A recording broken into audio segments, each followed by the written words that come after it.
Olá, pessoal. Eu sou o professor Carlos Wilker e vamos dar início a mais uma aula de História. Quero cumprimentar aqui o nosso intérprete, o Danley, e hoje vamos começar a falar sobre a civilização romana. Essa civilização da qual herdamos tantas coisas, da qual nos deixou tantos legados. Hoje vamos começar falando sobre as origens da civilização romana. Vamos lá. Existem duas versões sobre a origem da civilização romana. Uma versão mitológica e uma versão histórica. É importante salientar que, quando eu falo mitológica, não é o mesmo que mentirosa. Atualmente, as pessoas associam muito o mito à mentira. De repente, de vez em quando, a gente vê na TV, nas redes sociais, tipo, é mito ou verdade. Ou seja, o mito ali, ele vira sinônimo de mentira. E não é o caso. Um mito, ele não é uma mentira. E ele também não é uma verdade. Não só existem essas duas opções.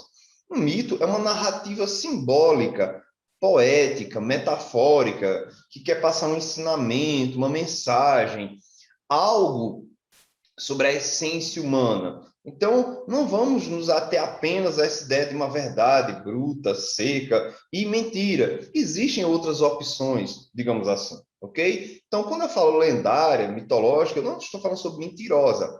O que não quer dizer também que tenha realmente acontecido. São metáforas, são poesias, são narrativas simbólicas. Vamos lá. Segundo a versão mitológica, Roma se originou da seguinte forma. Enéas era uma pessoa que fugiu da Guerra de Troia, a famosa Guerra de Troia entre gregos e troianos, que tem o cavalo de Troia, aquela coisa toda. E aí ele recebe a mão da filha de um latino, né? Alguém que habitava na região da atual Itália. O nome dessa filha era Lavínia. Enéas e Lavínia tiveram um filho chamado Ascânio. E esse Ascânio ele vai governar durante aí, aproximadamente 30 anos. Adiantando agora bem no tempo, havia um indivíduo chamado Númitor. Ele era descendente de Ascânio. E Númitor tinha uma filha chamada Réia Sílvia. E aí o deus Marte, o deus da guerra, ele se apaixonou por Réia Sílvia. E dessa união entre essa humana e esse Deus, nasceram dois filhos gêmeos, Rômulo e Remo. Ok. Só que nessa história, Númitor tinha um irmão chamado Amúlio. E Amúlio, por questões de poder, resolve pegar os dois garotinhos e colocá-los num cesto, né? Um cesto, e abandoná-los em um rio, o rio Tibre. Esses garotinhos serão encontrados e alimentados por uma loba. Depois, um casal de pastores vão encontrar os dois filhos, Rômulo e Remo, vão criá-los, cuidar deles e vão contar a história. Esses dois irmãos, eles retornam, né? O Númitor, ele governava um reino chamado Reino de Alba Longa. Eles voltam depois de muito tempo, né? Matam Amúlio, que era o tio deles, e fundam Roma. Algumas discordâncias, algumas versões sobre o porquê isso teria acontecido. Todavia, segundo a versão lendária, Rômulo mata Remo, né? Os dois irmãos brigam, Rômulo mata Remo e Rômulo seria o primeiro rei de Roma. Okay? Então, essa é, de forma bastante sucinta, bastante resumida, essa seria a origem lendária de Roma.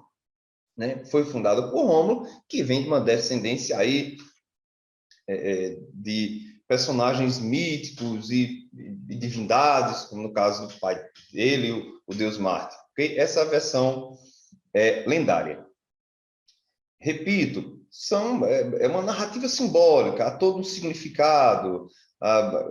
A loba, alguns falam que representaria uma mulher, enfim, né? São narrativas simbólicas.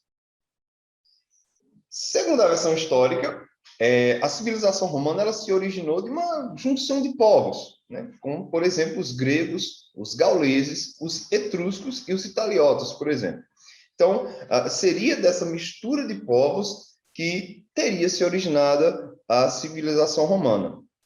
O curioso é que, na versão histórica, o primeiro rei de Roma seria Rômulo mesmo, né? Pois é. Não na mesma versão daquela coisa que eu falei, né? De Deus, Marte, Réia Sílvia, tudo, Enéas, Guerra de Troia, mas, segundo a versão histórica, Rômulo realmente seria o primeiro rei de Roma, ok? Então, a versão histórica diz o seguinte, que a civilização romana vai surgir dessa mistura de povos.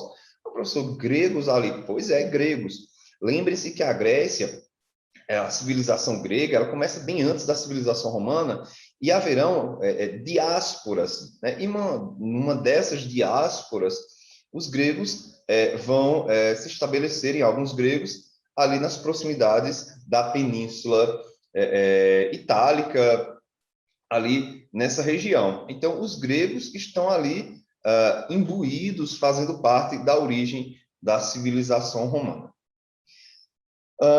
Como era que se dava a organização social da civilização romana até aqui? No topo, nós temos os patrícios, né? Os grandes proprietários de terras e escravos. Eles eram quem detinham a maior parte do poder político, ou seja, todos os privilégios, né? É a elite, né? É quem está no topo dessa pirâmide social. Abaixo temos os clientes, que são pessoas livres, mas que dependem dos patrícios por meio de relações hierarquizadas. É tipo assim, o que me tornaria um cliente? Veja, eu não tenho os mesmos direitos, eu não tenho os mesmos privilégios que os patrícios, mas de repente eu trabalho, ou minha família depende de um patrício, depende de patrícios, tem relações, né, de trabalho. Então, isso seriam os clientes. Abaixo temos os plebeus, que era grande parte da população, pequenos agricultores, trabalhadores assalariados, etc. Pequenos proprietários de terras, eram livres, mas nessa pirâmide social aí eles não têm muitos direitos, não têm participação política. Algumas dessas coisas vão mudar futuramente, que a gente vai ver em próximas aulas, porque os plebeus haverão revoltas, né? Eles vão contestar melhores condições, participação política, direitos e privilégios também. E abaixo temos os escravos. Num primeiro momento, eram escravos por guerras e por dívidas.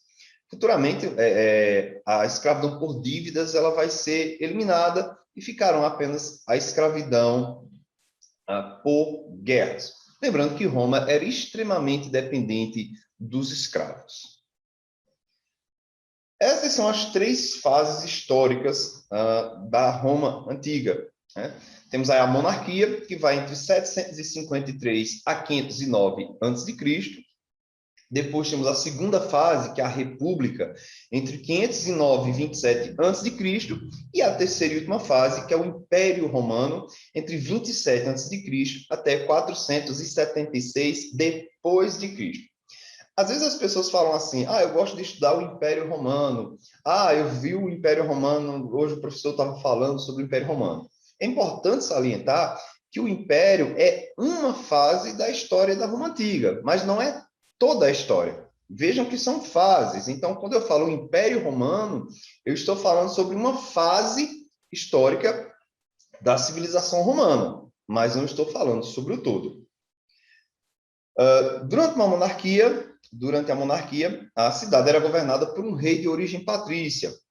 Não se sabe muito sobre esses reis, há uma escassez de fontes históricas, mas se sabe que houve 7 reis. Né? Houve 7 reis.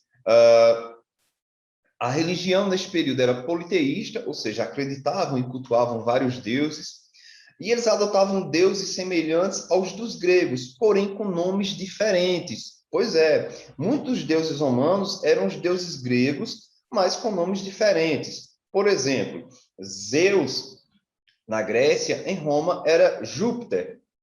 Atenas, na Grécia, em Roma, era Minerva. Afrodite, na Grécia, em Roma, era Vênus. E aí, entre outros exemplos.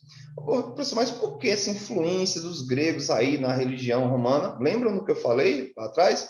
ali, que está ali na origem da civilização romana, tem uma participação grega, tem uma parcela de gregos? Pois é, isso vai se refletir na religião. Nas artes, destacavam-se a pintura de afrescos, murais decorativos e esculturas com influências gregas. Ok, pessoal? Então, vou ficando por aqui. Nas próximas aulas, a gente continua falando sobre a civilização romana. Valeu!